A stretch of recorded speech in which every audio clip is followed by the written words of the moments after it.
We're Gucci. Hey guys, what is going on? It's Carl here, back with another episode. And I know that I typically don't do unboxings on the channel, unless they're kind of Apple stuff, because everyone tends to have them at the same time.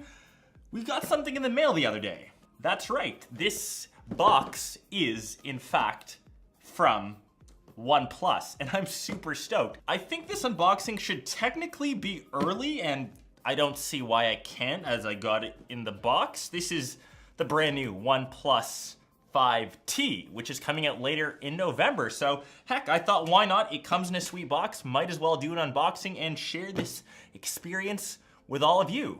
Let's get right into it. So the OnePlus 5 was actually, as we get this open, one of my favorite phones of this year. It's probably one of the best budget options that you can go for under 500 bucks. We see up top, we've got the OnePlus 5T reviewer's guide. I'm a reviewer.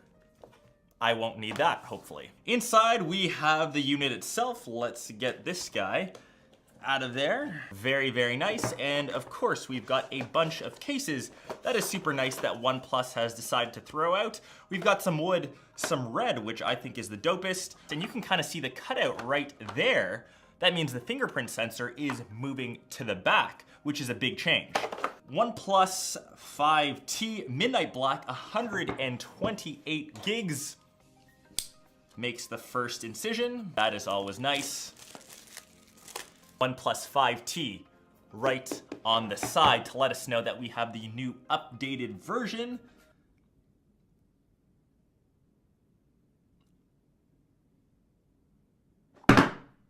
Okay, that is looking very nice. And one of the biggest problems, or I guess not really problems, issues that I had with the OnePlus 5, that was it just looked a bit dated, especially in 2016. It didn't have the edge-to-edge display. The entire body, it seemed like a flagship that's come out maybe in 2015, 2016. The OnePlus 5T, of course, changes that. We have a 6-inch display with an 18:9 aspect ratio. And let me just grab my OnePlus 5 here as that boots up. Oh, it also has a face lock functionality. So now you can actually look at the phone on top of having the fingerprint sensor on the back, just like the new iPhone XS. A lot of phones now, they have facial recognition. There it is, never settle. And from the front-facing view, you can see how nice this display looks. It looks more modern, it looks more updated. We don't have that fingerprint sensor like we see on the OnePlus 5 on the front. And of course, on the back, that is exactly where it is, right dab in the middle, exactly where it should be, in my opinion.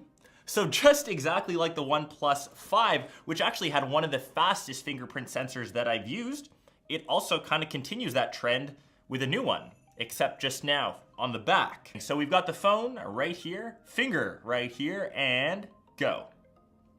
That is quick. Quickly looking at the display, unless of course you've got something else beside it, you really can't tell that this is a 1080p panel. To me, it looks great, colors look awesome. I am totally on board with this, and I actually recommended the OnePlus 5 as probably the best budget option.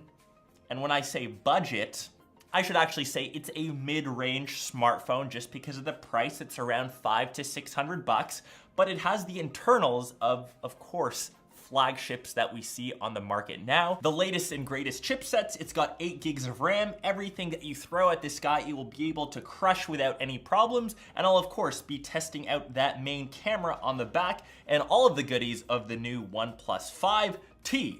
And of course, here is a quick little comparison against its now older brother, the OnePlus 5. Physically, other than the fingerprint sensor being moved to the back and of course the screen being slightly larger, I can't tell too much off of first glance, but make sure you stay posted, I guess, for my full review of this guy. I'll take this out tonight when I hit up the bar, test out the low light performance of the camera, take a ton of pictures, and I will report back with my full review. So make sure you stay posted. I hope you guys enjoy this kind of exclusive unboxing. I hope this should be okay to post. I don't see why not. I'll catch the rest of you in my next episode or vlog. Peace.